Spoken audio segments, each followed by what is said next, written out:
সালের জনগণনা কততম জনগণনা ছিল? কততম হবে? 15তম। আচ্ছা, যদি বলা হতো যে স্বাধীন ভারতের কততম জনগণনা 2011 সালের জনগণনাটি, তাহলে কি হতো? তাহলে হতো 7th, 7তম জনগণনা। বা টোটাল হলো 15, কিন্তু স্বাধীন ভারত বললে কত হবে? স্বাধীন ভারত বললে হবে 7। 2011 সালের জনগণনা স্লোগান কি ছিল? 2011 সালের জনগণনা স্লোগান ছিল hour census our future. Hour census our future 2011 সালের জনগণনা স্লোগান। 2011 সালে ভারতের জনসংখ্যা প্রায় কত ছিল? 121 কোটি। 121 কোটি জনসংখ্যা ভারতের 2011 সালের জনগণনার সেন্সাস অনুযায়ী। ভারতের জনঘনত্ব কত ছিল? 2011 সালের সেন্সাস অনুযায়ী ভারতের জনঘনত্ব 382 বর্গ কিমি। 382 জন পার বর্গ কিমি। ভারতের সাক্ষরতার হার কত? ভারতের সাক্ষরতার হার 74.04%। 74.04% ভারতের সাক্ষরতার হার। পশ্চিমবঙ্গের জনসংখ্যা কত ছিল? পশ্চিমবঙ্গের জনসংখ্যা 2011 সালের সেন্সাস অনুযায়ী 9,12,00,000। যদি ভারতের বলা হয়, ভারতে হবে প্রায় 121 কোটি, বাট যখন পশ্চিমবঙ্গ বলবে তখন কত? তখন 9,12,00,000 পশ্চিমবঙ্গের জনসংখ্যা 2011 সালের সেন্সাস অনুযায়ী। পশ্চিমবঙ্গের জনঘনত্ব কত? পশ্চিমবঙ্গের জনঘনত্ব 1028। পশ্চিমবঙ্গের জনঘনত্ব 1028। ভারতের জনঘনত্ব কত ছিল? ভারতের জনঘনত্ব 382। ভারতের বললে 382, পশ্চিমবঙ্গের বললে 1028। 2011 সালে ভারতের লিঙ্গানুপাত কত ছিল? 2011 সালে ভারতের লিঙ্গানুপাত ছিল 943। পশ্চিমবঙ্গের সাক্ষরতার হার কত? 2011 সালের সেন্সাস অনুযায়ী পশ্চিমবঙ্গের সাক্ষরতার হার 77.08%। 77.08% পশ্চিমবঙ্গের সাক্ষরতার হার। 2011 সালের জনগণনা অনুযায়ী ভারতের জনসংখ্যা বৃদ্ধির হার কত? ভারতের জনসংখ্যা বৃদ্ধির হার 17.64%। 17.64% 2011 সালের জনগণনা অনুযায়ী ভারতের জনসংখ্যা বৃদ্ধির হার। 2011 সালের জনগণনা অনুযায়ী ভারতের সর্বাধিক জনবহুল রাজ্য কোনটি? সর্বাধিক জনবহুল রাজ্য উত্তরপ্রদেশ। উত্তরপ্রদেশের জনসংখ্যা সব থেকে বেশি 2011 সালের জনসংখ্যা গণনা অনুযায়ী।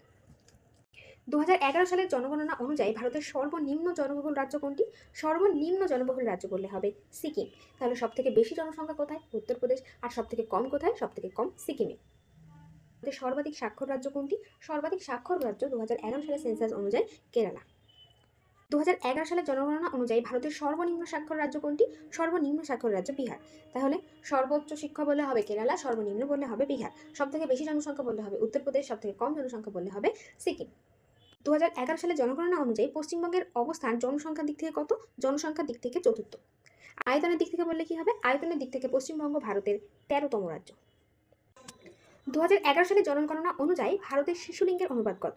ভারতের শিশুলিঙ্গের অনুপাত 919। 919 ভারতের শিশুলিঙ্গের অনুপাত। 2011 সালের জনগণনা অনুযায়ী পশ্চিমবঙ্গের লিঙ্গ অনুপাত কত? পশ্চিমবঙ্গের লিঙ্গ অনুপাত 947। পশ্চিমবঙ্গে যখন লিঙ্গ অনুপাত বলবে তখন হবে 947। যদি বলা হতো যে ভারতের লিঙ্গ অনুপাত, শিশুদের নয় কিন্তু, যখন শিশু উল্লেখ করে দেবে তখন হবে 919, বা যখন লিঙ্গ অনুপাত বলবে তখন মানে অ্যাডাল্টদের, বড়দের, তখন কত হবে? তখন হবে 943। আর পশ্চিমবঙ্গের বললে হবে 947। 2011 সালের জনগণনা অনুযায়ী ভারতের সর্বাধিক জনঘনত্বযুক্ত রাজ্য কোনটি? ঘনত্ব বললে হবে বিহার। আর জনসংখ্যা বেশি বললে, ঘনত্ব যখন উল্লেখ থাকবে না, নর্মালি জনসংখ্যা বেশি বললে কি হবে? উত্তরপ্রদেশ। আর যখন ঘনত্ব বলবে তখন হবে বিহার। পশ্চিমবঙ্গের মধ্যে সর্বাধিক জনঘনত্বযুক্ত জেলা কোনটি? সেটি হলো কলকাতা। 2011 সালের জনগণনা অনুযায়ী ভারতের জনসংখ্যা বিশ্বের মোট জনসংখ্যার প্রায় কত শতাংশ? বিশ্বের মোট জনসংখ্যার প্রায় 17.5%। 2011 সালের জনগণনা অনুযায়ী ভারতে পুরুষের সাক্ষরতার হার কত? 82.14%। 82.14% পুরুষের সাক্ষরতার হার। আচ্ছা, মহিলাদের সাক্ষরতার হার কত? মহিলাদের সাক্ষরতার হার 65.46%। 65.46% মহিলাদের সাক্ষরতার হার। 2011 সালের জনগণনা অনুযায়ী পশ্চিমবঙ্গের সর্বনিম্ন জনসংখ্যা জেলা কোনটি? সর্বনিম্ন জনসংখ্যা জেলা দক্ষিণ দিনাজপুর। দক্ষিণ দিনাজপুরে পশ্চিমবঙ্গের মধ্যে সব থেকে কম জনসংখ্যা। 2011 সালের জনগণনা অনুযায়ী পশ্চিমবঙ্গের শিশুলিঙ্গের অনুপাত কত? পশ্চিমবঙ্গের শিশুলিঙ্গের অনুপাত 956। ভারতের শিশুলিঙ্গ অনুপাত কত ছিল? ভারতের শিশুলিঙ্গ অনুপাত ছিল 119। আর পশ্চিমবঙ্গ বললে কি হবে? শিশুলিঙ্গ অনুপাত 956। 2011 সালে জনগণনার কমিশনার কে ছিলেন? কমিশনার ছিলেন সি চন্দ্রমৌলানি। সি চন্দ্রমৌলানি 2011 সালের জনগণনার কমিশনার। 2011 সালে জনগণনা অনুযায়ী পশ্চিমবঙ্গের সর্বাধিক জনসংখ্যার জেলা কোনটি? উত্তর 24 পরগনা। আর সর্বনিম্ন কোনটা ছিল? সর্বনিম্ন জেলা দক্ষিণ দিনাজপুর। আধুনিক বিশ্বে জনগণনা সর্বপ্রথম কোন দেশে শুরু হয়? আধুনিক বিশ্বে সর্বপ্রথম জনগণনা শুরু হয় সুইডেনে। কত সালে? 1749 সালে প্রথম আধুনিক বিশ্বের জনগণনা শুরু হয় সুইডেনে। ভারতে আধুনিক জনগণনা কে শুরু করেন?